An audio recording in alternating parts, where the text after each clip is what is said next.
Okay, gents, this tutorial is designed to help you through page 6 and 7 of your GCSE controlled assessment. But before we get to that stage, just want to review what's been covered so far. During this, we have also covered pages 1 to 5, and now you've also gone on to make a model that's done in cardboard, and again, you followed Mr. McCurry's tutorial on that. On your return to school in September, we would anticipate that you have all 5 pages completed, plus the top half of page 6 and page 7, and both physical models done. Okay, now modelling is just an opportunity to put out there something that's been in paper up until now, and then a practical version of that. Because whenever you return to school in September, we don't know what way things are going to look like in terms of manufacturing time and all the rest. But CAD modelling is where we're going to be focusing our time. So in order for you to be ready to start lessons in September, it would be imperative then that you have pages 1 to 7 complete. And as I said, the top half of page 6 and the top half of page 7. Okay. Right, let's talk now about pages 6 and 7 directly. Okay, so page 6, what are we looking for here? Well, we've given you structured guidelines here in terms of subheadings that you can include. The first thing we would say is that you bring forward the sketch from your chosen idea from on either page 4 or 5. The better presented the sketch and needed the sketch, the better it is going forward. What we would then ask is 3 photographs in this area. A photograph of your physical model that you've taken, probably in a nice full view so you can get the whole thing in. Then we're looking at a photo of an area that you are most happy with, that's making your product unique to the world, and something that you want to develop within that. The last photograph then is an area that maybe needs improved, something that's not working quite right. And it's okay at that stage to have something that's not working quite right, because this is the part then where your second model will hopefully address that issue. The way that these pages are set up, they're set up as a storyboard. If you imagine you have 2 A3 pages in front of you, the whole top line of those both pages is a running story of how you're trying to practically solve your design problem that you created at the very beginning. We then tailor that down using CAD as the bottom strap line across both pages, and then that leads us on to our SolidWorks drawing and eventually into the workshop then upon your return.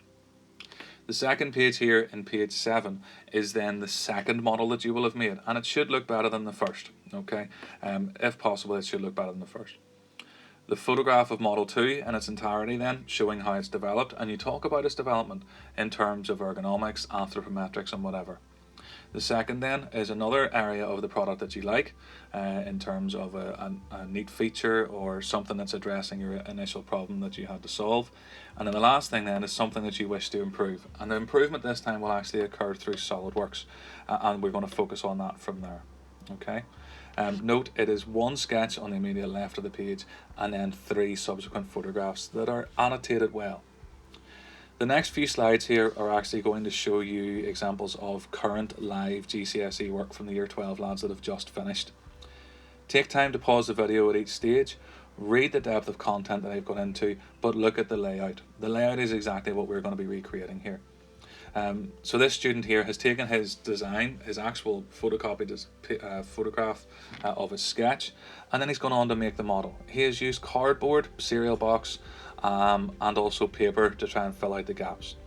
He has photographed his model. He's also photographed his favourite area, and then the area for development there is the cabin in terms of this. You can start. He's also gone on and added measurements to his sketch, which has then helped him go on to make his model.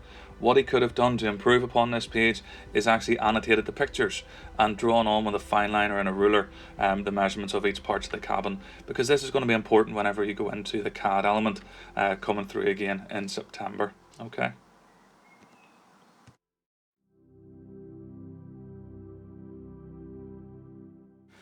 This is the page 7 then of the same candidate.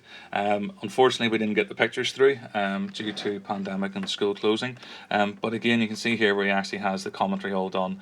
A development of the sketch that was already on page 6, and then also the areas for improvement upon that.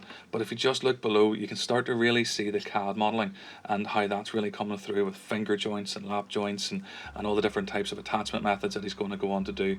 And whenever you return to the college in September, we will show you his practical, and what he's done here, he's actually gone on to make by hand. So this genuinely is a really strong candidate in this area.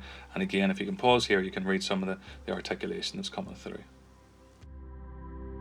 Okay, this is a different candidate, but again you can see the same type of layout in terms of the top half of the page is all based around physical modelling again, and the bottom half is then CAD. But you can see a strong correlation between both. It's not that one is completely separate of the other, but this candidate's very strong again with annotation, but also strong with the practical in terms of physically showing us what he's intending to do, and then we can analyse his manufacture methods alongside that. The rest of this tutorial is just an opportunity for you to look at the different ways candidates have done this, but please don't shortcut the process. At this stage, what I would ask you to do is to watch each of the pages, read each of the pages to get the depth and the content, and then this will help you develop your page on even further.